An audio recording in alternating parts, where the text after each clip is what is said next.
The Bermuda Triangle, said to be a mysterious vortex claiming lives, ships, and planes at will. Something really strange is going on here, guys. Some are never found. Well, we searched, found absolutely nothing. Others turn up as gravestones on the ocean floor. Among such feared supernatural phenomena as UFOs and alien abduction, the Triangle is a serious contender.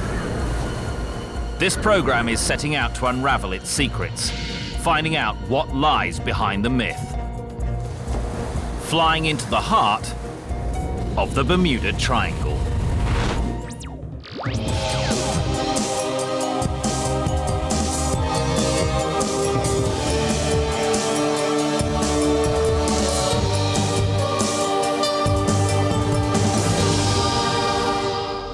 Welcome to the 450,000 square miles of the Atlantic Ocean, known as the Bermuda Triangle. Weather here can wreak havoc with planes and ships. A single Bermuda Triangle hurricane packs more energy than 10,000 nuclear bombs. Ocean swells can climb to 50 feet, the height of a 5-story building. Winds of up to 200 miles per hour, 4 times stronger than a gale force wind. Even in calm weather, this triangle of water stretching from Miami, north to Bermuda, and south to Puerto Rico, is known to swallow victims. Some disappearing without a trace. No SOS. No survivors to tell their tales. Others at rest in the graveyard of ships and aircraft beneath the waves.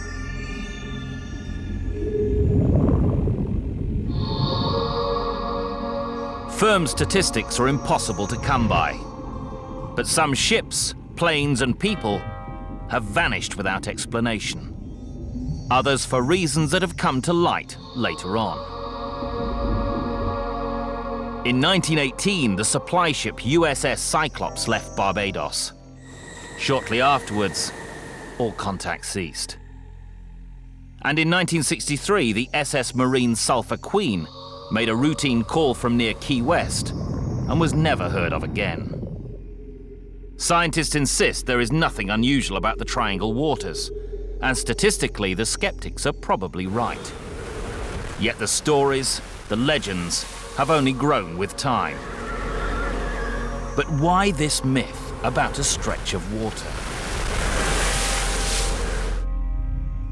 After World War II came the dawn of the Cold War and the terrifying prospect of nuclear conflict.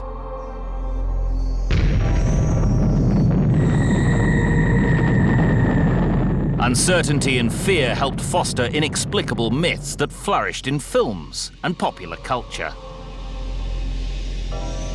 Unidentified flying objects reported over American soil. Alien abductions blamed for numerous disappearances. Every far-fetched tale seemed within the realm of possibility. These tensions of the sci-fi age spawned book and newspaper reports of supposed disappearances and supernatural happenings. Just as the number of air and sea journeys and the casualties were increasing dramatically. By the mid-1960s, a writer for Argosy magazine coined the term Bermuda Triangle, elevating the myth to even greater heights. But what is real? And what is myth? Meet the theorists, scientists, eccentrics, experts, and eyewitnesses, all drawn to the mystery of the Bermuda Triangle.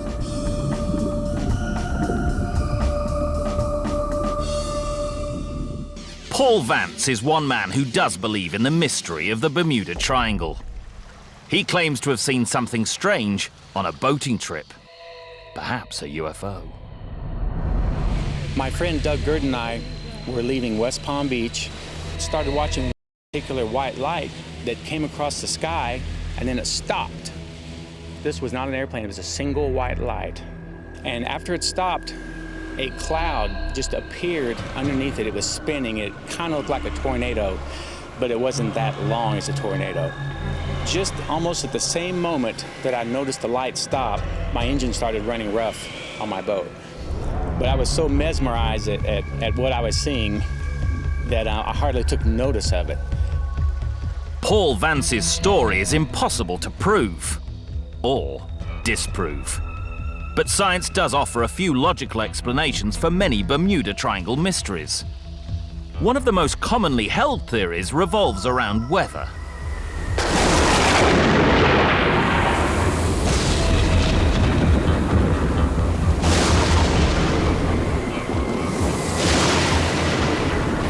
Extreme weather around the world wreaks havoc with shipping and flights.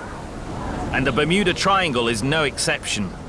It's home to some of the most fearsome weather on the face of the planet. Could such extremes of weather account for many of the disappearances in the Bermuda Triangle? Our first and most obvious candidate is the hurricane. These monstrous swirling masses of rain and cloud create the largest storms on Earth. 100 miles across, with winds of up to 200 miles an hour. A disaster for any craft in their path.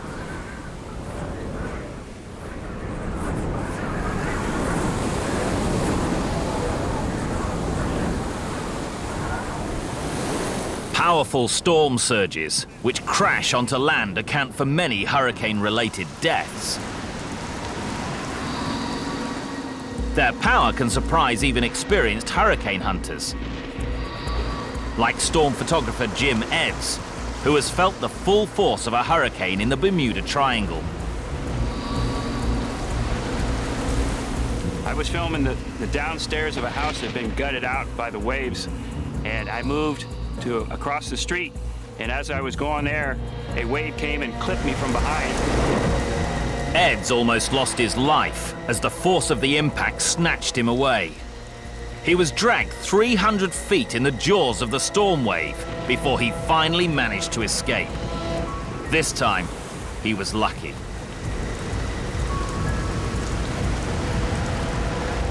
Every hurricane's strength and direction is monitored in detail by scientists at the National Hurricane Center in Miami, Florida.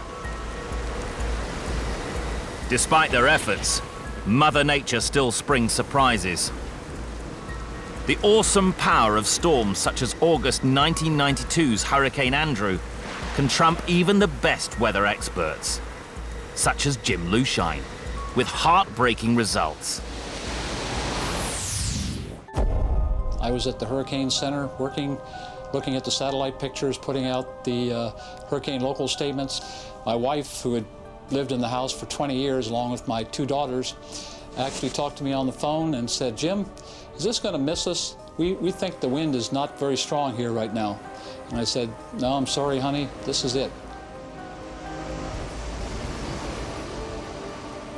When Hurricane Andrew reached the edge of the Bermuda Triangle, its full fury hit their home in Dade County. I hadn't heard anything for several hours of what was happening. Turned the corner around the block where my house was, and my house really wasn't anymore. Their immense destructive power makes hurricanes among the most studied weather systems on Earth, and possibly the most rational explanation for the tragic events occurring within the Bermuda Triangle. Every fact we can learn about hurricanes may help dismantle the Triangle's mystery. From space, we watch their every move. Here on Earth, some scientists even deliberately fly into the Bermuda Triangle and into the heart of hurricanes to see what they can learn. One such man is Robert Rogers. I do research on hurricanes, take measurements in the storms, we fly into the storms. I work with computers to try to better understand how hurricanes work, how they form, where they'll track, what causes them to change intensity, produce rainfall, those sorts of issues. First thing you need is a a body of warm water. The water forms essentially sort of the fuel for the hurricane. That's what it needs to sustain itself, to drive the energy, which then drives the winds, essentially, of the storm. Another thing that you need winds that are favorable so that the storm can preserve itself. If you have winds that are blowing from different directions at different altitudes, for example, then the storm can't really maintain itself. So you need these winds essentially all blowing from the same direction and the same speed. Nowadays, satellite technology can warn travelers inside the triangle of an approaching hurricane.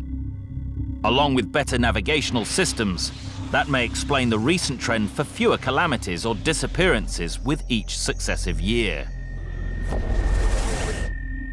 But the story is not complete. The hurricane season only lasts 6 months, from June to November, and many of the disappearances happen out of season. Are there other natural phenomena that could be party to the mystique? Waterspouts, tornadoes at sea, are common off the coast of southern Florida, and they too can be deadly. This storm over Miami evolved from a tornado into a waterspout with winds of up to 110 miles per hour. Down here in South Florida, we can get them quite often. They're a very fascinating phenomenon. You can often get several waterspouts all in a row that you can watch. They probably last for 5 or 10 minutes or so. But waterspouts can appear without warning. I know that there's some severe weather out there that can affect ships. Like you can have a waterspout out there. Say you had some people inside eating lunch. Well, you can get a column of air spinning and it comes down right over them and they wouldn't even know it. Dangerous and unpredictable, waterspouts are too weak to sink big ships or to bring down high-flying aircraft. But they could account for a small percentage of the unexplained disappearances inside the triangle. But what about more familiar weather, such as thunderstorms? Have they contributed to the myths of the Bermuda Triangle? Thunderstorms evolve when warm, humid air rises to meet cooler air. Regions such as the Bermuda Triangle, from which warmed air perpetually rises, are perfect incubators. At sea, thunderstorms form rapidly, unleashing their full destructive power on unsuspecting planes and ships. There are many localized types of weather that may affect just a very small area, say one particular area maybe 50 meters in size, and then a short distance away the weather may be just completely different.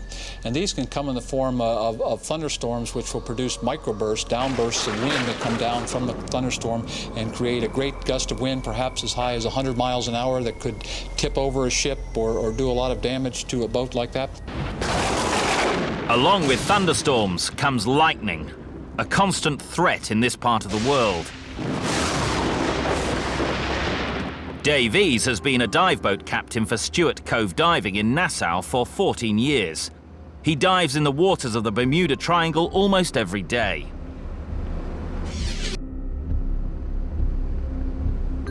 We came across a lightning storm. We had to pass pretty close to it, and you could feel every time the lightning strike or you hear the thunder, you just know to let go of the steering wheel, because if you held on to it, you'll feel a little jolt. And after a little bit of time, you could hear the antenna sound like a bunch of hornets in it, just buzzing. That's just because of the static electricity building up in it. Lightning can be disorienting, even deadly, but usually larger vessels and planes are protected and can ride out a single strike. Like waterspouts and thunderstorms, lightning appears to offer no more than a partial explanation of the myth. And there are still other factors at work in the Bermuda Triangle, possibly helping to explain some of the so-called mysterious disappearances. Not least among these is the high incidence of drug running and piracy among small boats and light aircraft around the Miami coastline. And yet, despite all such logical explanations, there is one disappearance that has arguably done more than any other to fuel the myth of the Bermuda Triangle.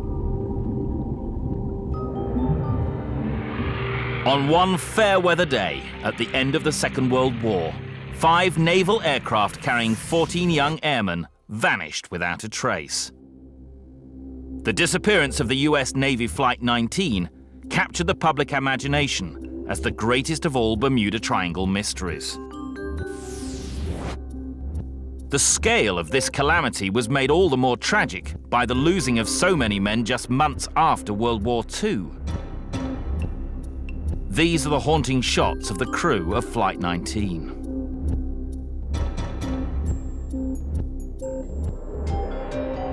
These young men would become victims of one of America's greatest mysteries, bringing international attention to the myth of the Bermuda Triangle. Wild and weird legends have developed around Flight 19 since its disappearance. But what are the facts? Perhaps no one knows more about the infamous tragedy than Bermuda Triangle expert, enthusiast and author, Jean Cussard.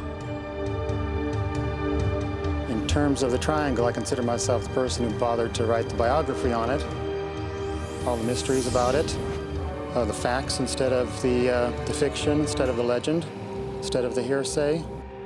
Cussard has examined all the known historical records about Flight 19, as well as listening to the first-hand accounts of witnesses from the time. Official records reveal that instrument failure was the first sign of trouble for Flight 19. But what really happened? If we retrace the steps of the flight, could we learn anything new? In an authentic World War II Avenger aircraft, we decide to refly for perhaps the first time the exact planned route of the doomed Flight 19 out over the waters of the Bermuda Triangle. Under the leadership of experienced pilot Charles Taylor, Flight 19 originally took off from what is now Fort Lauderdale International Airport.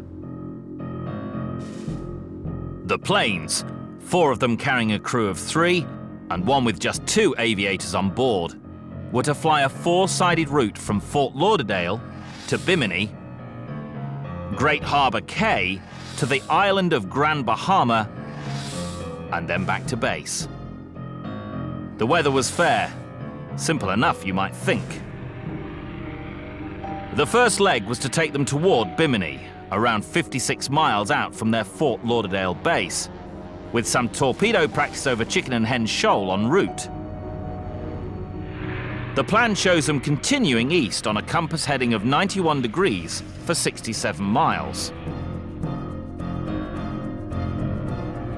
They were then supposed to turn north-northwest for 73 miles. The final left turn to the west would have put them on direct course for their Fort Lauderdale home base. Records show that they made the first 3 legs of their journey, but they never made that final leg. They lost contact at 7:04 p.m., never to be heard from again. No remains ever to be found. It was a tragic journey for the crewmen of Flight 19 and the friends and loved ones they left behind. Obie O'Brien, an ex-Navy pilot, war hero who signed up the year after the disaster, will pilot our Avenger bomber, identical to the 5 planes of Flight 19.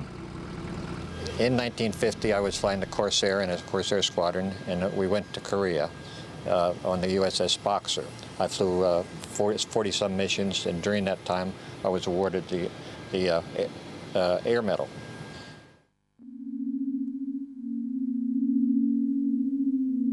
Our pilot is from the same generation as the young and dedicated servicemen of Flight 19, who would have been grateful to have survived the dangers of the Second World War.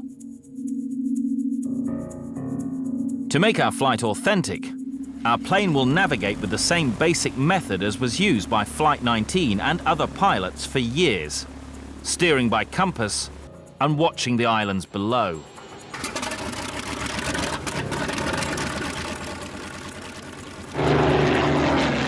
We take off from the same Fort Lauderdale runway at the same time, 2:10 in the afternoon, as Flight 19, although in slightly better weather conditions. For Flight 19 60 years before, the first signs of trouble came when their leader, Lieutenant Charles Taylor, radioed that he was uncertain of his position. Jim Ward was a radio operator on a nearby naval ship that day and heard the radio transmissions of the fateful flight. We heard the flight leader come in and call the tower and ask them if they would put their radar on and get a fix on him because he wasn't quite sure where he was. It seems inexplicable, but it appears Taylor believed that he was over the Florida Keys, the island chain stretching 100 miles out into the Gulf of Mexico. It's more likely that he was almost some 200 miles further northeast. So the tower came back in about 15, 20 minutes and said, "We can't find you on the radar. Do you have any idea where you are?" He says, "Well, I think I've seen some islands." He said, "Well, can you identify the islands?" Exact transcripts of his radio messages reveal that Taylor was experiencing problems. Both my compass out and I'm trying to find Fort Lauderdale, Florida. I'm on the land, but it's broken. I'm sure I'm in the Keys, but I don't know how far down, and I don't know how to get to Fort Lauderdale. After flying without incident, our plane runs into problems. Amazingly, it's at almost exactly the same time as Taylor announced his instruments were malfunctioning, around 3:50. The turn and slip instrument in our Avenger starts to perform erratically, making it harder for our pilot to make smooth and efficient turns. Let's turn and fly east 2 degrees. We're going too damn far north instead of east. If there is anything, we wouldn't see it. It was now 3 hours since they took off. They had enough fuel for at least another 3 hours. The crewmen started to argue, and another Flight 19 pilot, Captain Edward Powers, tried to take control and turn them to the west. Damn it! If you would just head west, we would get home! In our recreation of the flight, the next hour passes smoothly and Great Harbor Cay is safely in sight below. We make a left turn and head north for Grand Bahama, the most northerly point of our flight, and another hour's flying time away. Here, Flight 19 should have turned west and headed home. But by now, Flight 19 could have been disoriented, their fuel dangerously low, and with darkness fast approaching. You didn't get far enough east. How long have we been going east? We're now heading 270 west! Now, incredibly, another problem affects the recreation of Flight 19. Our chase plane pilot, flying alongside us to take film of the Avenger, announces his aircraft's turn and slip indicator, exactly the same instrument which became erratic on our plane, is also malfunctioning. It's completely frozen. Something really strange is going on here, guys. What is the problem? And more importantly, why is it happening? Almost 2 hours into recreating Flight 19. 2 planes, 2 instrument failures. Maybe the instruments of both our planes were already faulty. Whatever the explanation, we make our final turn west, a heading which could have saved the lives of Flight 19, and head for Fort Lauderdale with a spooky feeling.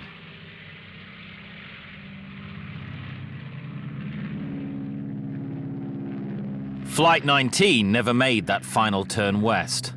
The 5 planes were doomed to fly on, with rapidly emptying gas tanks, further and further to the east, into the empty ocean and the growing darkness. We will head 270 until we hit the beach or run out of gas. When the first man gets down to 10 gallons of gas, we will all land in the water together. Does everyone understand that?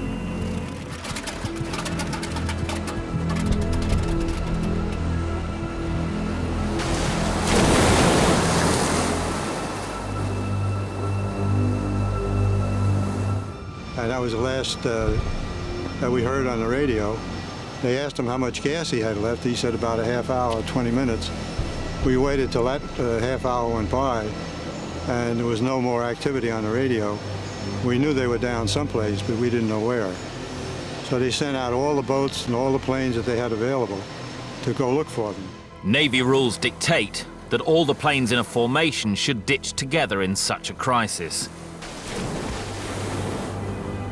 Nobody knows what truly happened to the planes of Flight 19.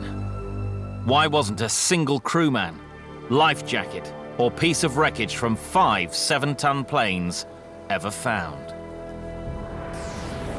Former naval pilot Dave White was part of the search team. I think, frankly, they got lost, that the instructor took them the wrong way in spite of the students saying, go west. He didn't go far enough west. No one knew for certain where Flight 19 ditched, and it was 8 hours before the main search could be mounted. It must have seemed like an eternity to the crew's loved ones. In that time, the Gulf Stream current and surface winds would have been able to move any wreckage more than 50 miles from their estimated crash position. Finding a lone swimmer in those conditions would have been like finding a needle in a haystack. Well, we searched, started at about 5:30 in the morning, right after daylight, and we found absolutely nothing. Scores of ships and over 200 planes were deployed in the search for Flight 19. At the time, it was one of the largest search missions of its kind ever mounted.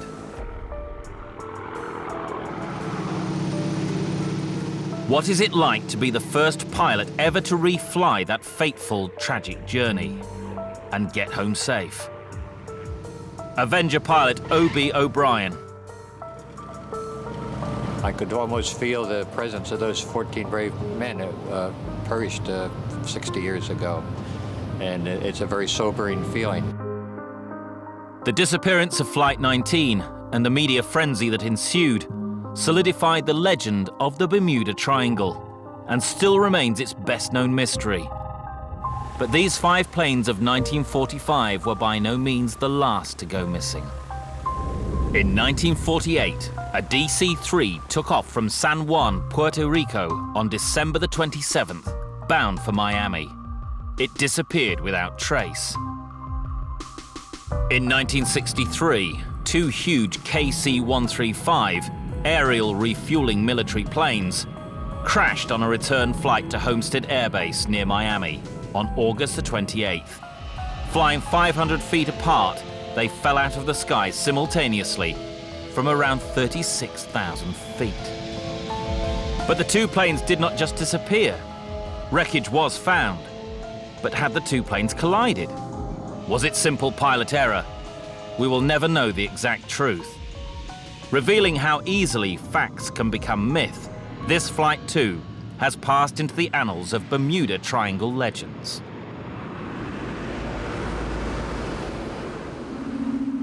Leaving no stone unturned in our quest to unravel what lies behind the myth of the Bermuda Triangle, we look at the likelihood of mechanical or pilot failures.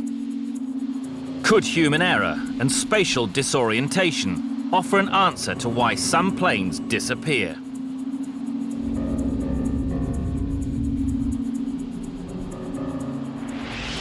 Pilots flying over the ocean can easily lose their sense of position and even confuse which is up and down or left and right. Humans are not designed for traveling at high speed in 3 dimensions above the ground.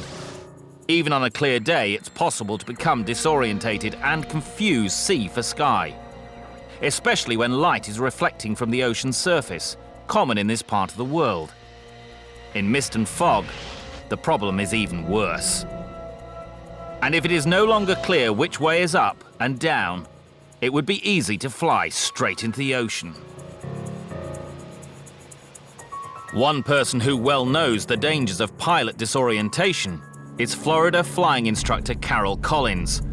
She thinks the legend of the Bermuda Triangle could have a very simple explanation. On a day when it's more hazy, you're going to have a much less distinct horizon. If we look out this way, we do still have a line of the horizon, but you can see that it's not quite as clear as it was on the other side. I'm going to put the plane in a bit of a bank. And right now we're entering slowly into a climbing turn. And if you notice, you're not really feeling anything. I could very gradually get this airplane into a descent. And if I don't do a very rapid descent where your ears are starting to pop on you, you're never even going to know that you're in that descent. Clearly, she isn't a believer. In Collins' opinion, many of the aircraft accidents in the Bermuda Triangle can be down to stress, being overtired, or getting disoriented.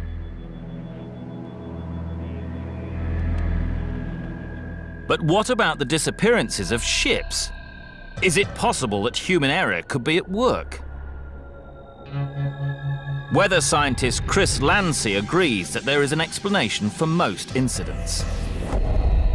Not as a scientist, but as a resident, I would have to ascribe a lot of the problems ascribed to the Bermuda Triangle as just human error. There's a lot of people that do stupid things and they get caught in a stupid area, and then they want to blame it on somebody else. So knowing human nature, knowing how many idiots live in the area, some of that's just going to be bad judgment. One organization has unique first-hand knowledge about ships and boats getting into trouble in the Bermuda Triangle: the US Coast Guard. They're involved in rescues all over America's coastline.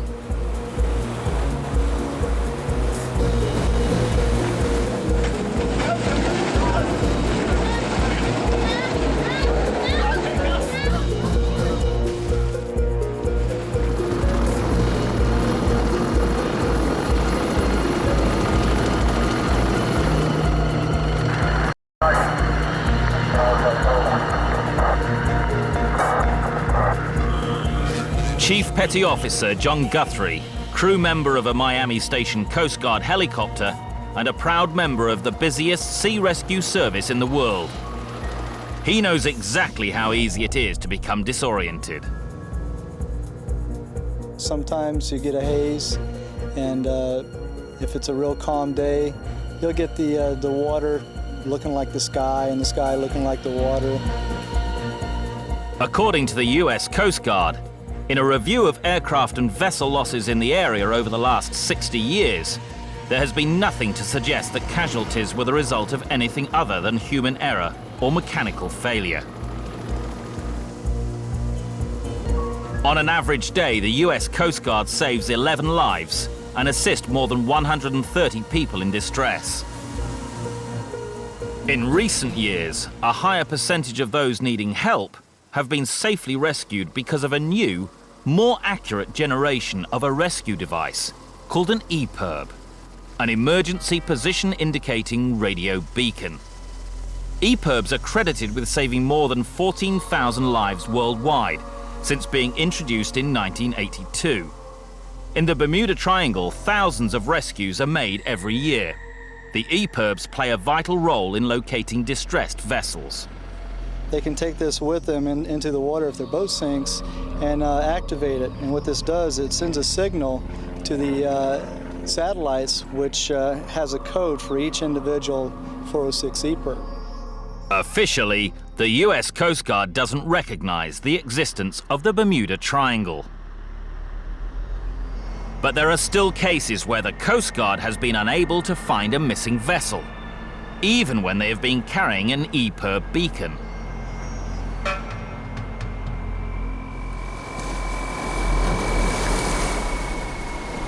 Most Bermuda Triangle disappearances are probably caused by freak weather, human error, or simple mechanical failure. For some unlucky ones, it could be a combination of all these. One bizarre story involved Miami-based property developer Bruce Gernon. Shortly after takeoff on a routine flight, scheduled to take an hour from Andros Island in the Bahamas to Miami, Gernon claims to have noticed an innocent-looking lenticular cloud. Normally seen surrounding mountains, it hovered a few miles offshore over the Great Bahama Bank. Gernon claims the anvil heads on the clouds formed into a tunnel, with blue sky at the end of it. As he flew into the cloud, he noticed brilliant flashes of light, but no actual forks of lightning. It appeared as if the whole cloud was charged with energy. He also claims that inside the tunnel, strange lines appeared, rotating very slowly anti-clockwise. The lines ran the entire length of the tunnel, which appeared to him to be at least 10 miles in length.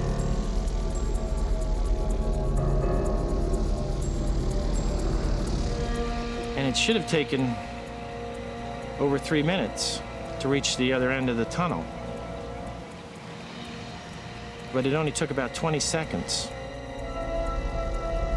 Gurnon felt a sensation like zero gravity, and when he looked back, he could see contrails forming on the wingtips.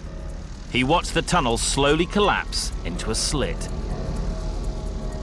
Gurnon believes electromagnetic energy can cause a unique electronic fog around a plane. And that was the most mysterious part of this flight. I wasn't flying through the fog. I was flying with the fog. It's a different kind of fog. It has an electromagnetic energy within it. Then, Gurnon claims, the fog began to disperse in a few seconds, and he saw he was already over Miami. When he looked at his watch, he was amazed he'd only been airborne for 33 minutes, on a flight which should have taken over an hour. Gurnon's story of a weird electronic fog surrounding his plane in the Bermuda Triangle is so bizarre, it defies a simple physical explanation. But there is another man attracted to the triangle myth, a self-styled amateur scientist researching what he claims to be a similar phenomenon. In a makeshift laboratory in his Vancouver apartment, John Hutchison claims to have practiced levitation and metal bending using an electromagnetic force he proudly calls the Hutchison effect. He believes he has witnessed the same mysterious electronic fog as Gurnon.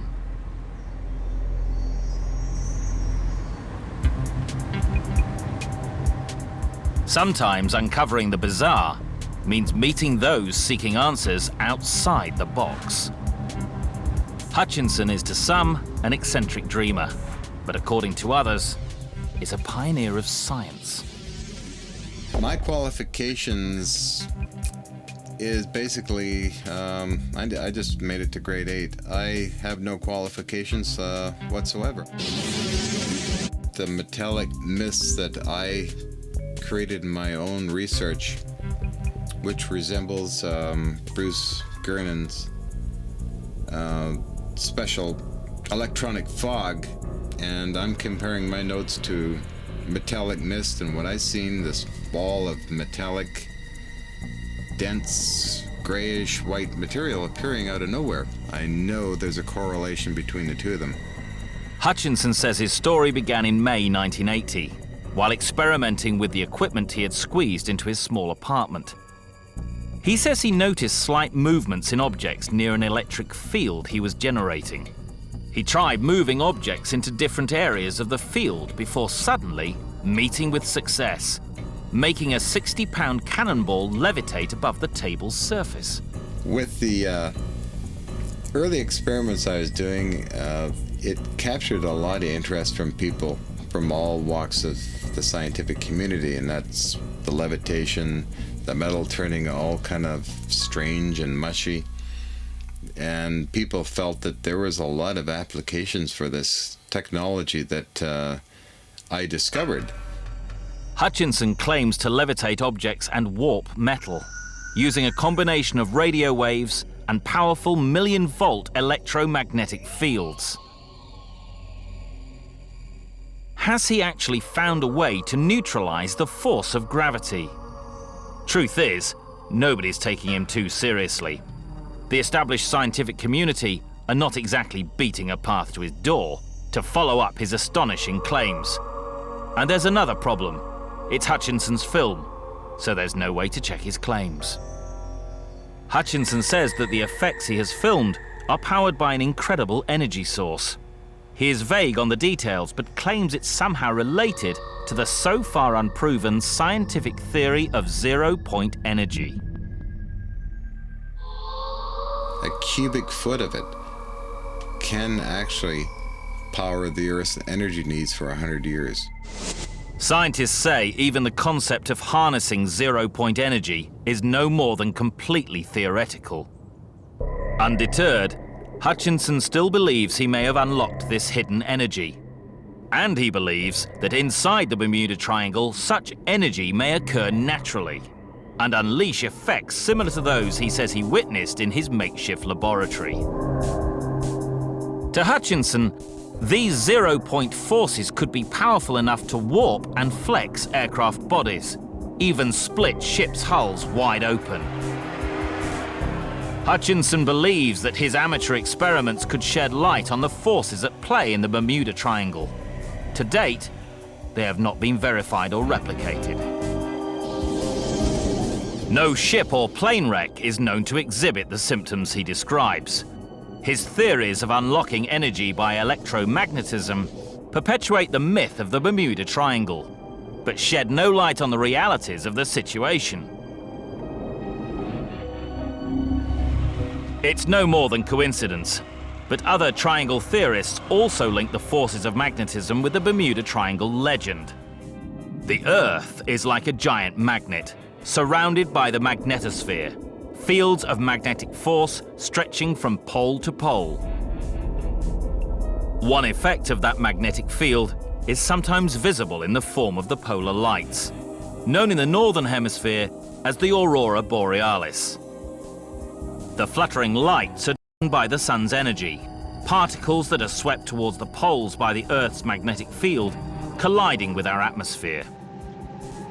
It is that magnetic field that empowers a compass, the most vital of all navigation tools until global positioning satellites came along. Compasses point to the planet's magnetic north, a location that is rarely aligned with the North Pole. It's a fact that navigators have learned to compensate for. It's long been known that there is one fact about the Bermuda Triangle which some have tried to suggest might cause navigation problems in the area. It's one of the several places on Earth where magnetic and true north have actually lined up with each other. Another such region off the coast of Japan also has a somewhat mysterious reputation for lost ships. But it's hard to imagine how this well-known alignment of the magnetic and true poles could cause problems for any trained navigator.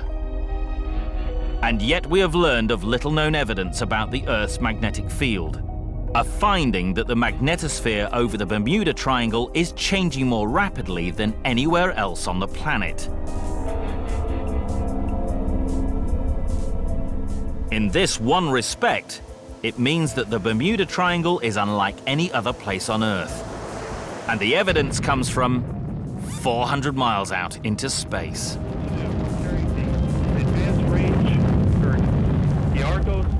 In 1999, a NASA rocket launched a tiny 132-pound satellite built by scientists in Denmark.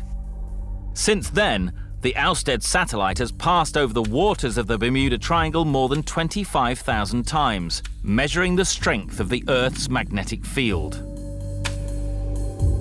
In the most exciting scientific development of this quest, Ørsted project director Peter Stauning from Denmark reviews data recorded from above the Bermuda Triangle. We have observed that the main field, which we term the field coming from the Earth's fluid core, has changed substantially in the Bermuda region during the past years. The Danish satellite produces complex maps of the Earth's magnetic field to build up a detailed picture of changes in the strength of the Earth's magnetism. In the atmosphere, at sea level, and within the Earth's crust. From its vantage point in space, the satellite gathers data to measure effects deep inside the heart of our planet. The Earth's core is probably solid iron, but it's thought that the magnetosphere comes from the movement of a liquid outer core, spinning like a giant dynamo to generate Earth's magnetic field. Could this satellite data offer clues to unlock the secrets of the Bermuda Triangle? A group of Danish scientists compare their data with similar readings taken 20 years ago by the US MagSat satellite. It was the first time they had looked specifically at the Bermuda Triangle region, and it produced a dramatic result. Comparing the two magnetic fields from the MagSat mission and the Austin mission shows that in the Bermuda region, the field has decreased by about 6% during 20 years. The planet's magnetic field is weakening more rapidly in the Bermuda Triangle region than anywhere else on Earth. It's a fascinating finding, but what could be causing such changes over the past 2 decades? The ocean and air currents have changed little in centuries. The Earth's crust has taken millennia to form. So to the Danish scientists, it seems likely that the cause of the magnetic field decrease has to lie deeper, in the Earth's fiery liquid core. They speculate that the magnetic changes could come from a violent turbulence, equivalent to a storm, deep in the molten iron of the core, directly under the Bermuda Triangle. So, could the recordings of magnetic field decreases offer any sort of answer as to why the Bermuda Triangle has earned itself such a fearsome reputation?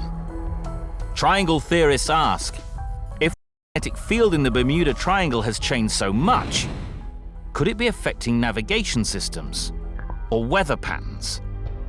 And if there is a vast swirling storm buried deep in the molten rock below the Bermuda Triangle seabed, could that, in some mysterious way, affect sailors and aviators, or their ships and their planes?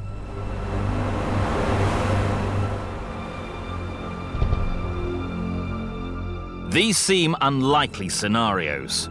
Earth's magnetic field has varied greatly over millions of years and is still changing now. It's hard to imagine how the slight extra rate of change in the Bermuda region could in any way affect navigation, ships, and planes, or the people who crew them. Despite such logic, questions continued to be posed by those who would believe in the Triangle myth. So having set out to try and solve the mystery of why myths surround the Bermuda Triangle, it continues to raise more questions than answers. In fact, what have we uncovered so far in our search to find what lies behind the myth of the Bermuda Triangle? We've examined the tragic mystery of Flight 19, probably caused by human error. There have been a lot of ships and airplanes lost in the Bermuda Triangle, but there's been a lot of ships and airplanes lost in other areas of the world too. I really think there's something there, but I don't have the answer. We've heard of UFOs, an unlikely contender. After seeing what I saw that night, I believe there is something to the Bermuda Triangle. We've looked at whether ships that have sunk without trace could have fallen victim to extreme weather. I know that there's some severe weather out there. Or planes could have disappeared off the face of the map as a result of the spatial disorientation of their pilots. But a lot of it is simply due to pilot stress and fatigue. We've heard one man's stories of time distortion and electronic fog, and another's seemingly impossible claims of levitation and metal bending, electromagnetic forces. A cubic foot of it can actually power the Earth's energy needs for 100 years. And most intriguing of all, the Earth's magnetic field is weakening more rapidly over the Bermuda Triangle than anywhere else on Earth.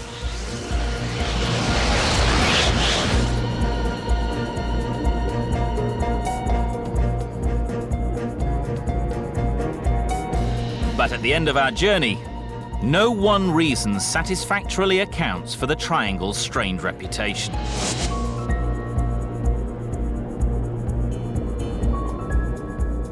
The Bermuda Triangle has held on to its secrets. But perhaps that's just the way it should be, with one of the world's greatest mysteries.